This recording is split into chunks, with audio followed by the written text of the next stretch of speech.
Hello and welcome to the second Sunday in Ordinary Time. I don't know about you, but there's something about after Thanksgiving and Christmas that we might kind of feel like a bit of a letdown. You know, the weather's cold, sometimes it's rainy, and we're not really sure kind of what's happening. You know, there's kind of a letdown. And I was thinking of that in relationship to the gospel and to the readings today.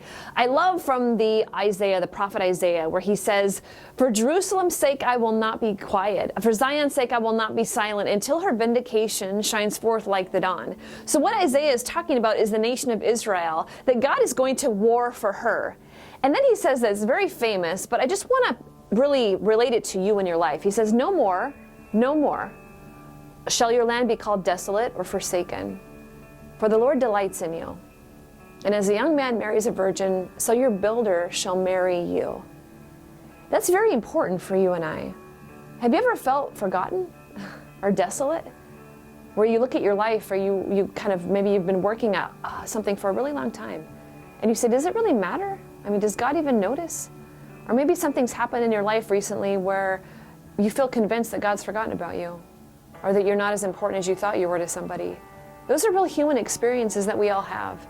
And I love what God is speaking through Isaiah to us, to you and I, but because he's saying, I'm not going to stop going to battle for you. I haven't forgotten you. I see you. And my goal is not just to have a nice relationship with you. My goal is to take you into my very heart and bring you into communion with me. You are not forgotten. And we see that in a very beautiful way in the Gospel of John, the wedding feast at Cana, where this man and woman are getting married, and in Jewish culture it's a huge lavish affair, and to run out of wine is a horribly embarrassing thing.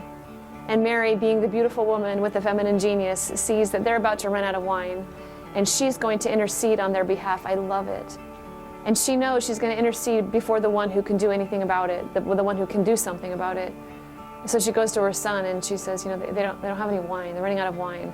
There's this great interchange there where it looks like Jesus is kind of pushing her aside, but he's not, because he knows that she's calling him to begin a ministry to Calvary. And I love it. She makes her request to Jesus and she walks away and she tells the head waiter, do whatever he tells you. And the head waiter, because as you know the story, takes water. It's really a fascinating story. These huge pitchers, like these enormous stone jars full of water. And they fill it with water, and then they're supposed to take it, you know, in faith to the head waiter so he can taste it. And what happens is in that time, at some point, it changes from water into wine, and wine symbolizes love, this outpouring of a new love in their life. And that's when the head waiter says, you know, many times people serve the best wine first, and ever people get their drink on, you know, they serve an inferior wine, but he said, you have saved the best wine for last. This is what Jesus does in our life. He comes into our life and he transforms it with his love. That all the places that you and I feel forgotten, all the places that we're embarrassed about, all the places where we're for sure God doesn't even care about, he notices, and it matters. And you and I have a very powerful advocate in our Blessed Mother.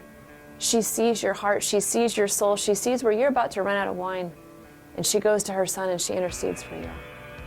This is a beautiful thing. You know, St. Paul talks about all the gifts that we have. These gifts are born out of love, gifts that are freely given and transformed in his love. So let's press into that this week, all the places in our hearts where we feel desolate or forsaken, knowing that God sees all and knows all, and he loves us right there. God bless you. Have a wonderful week.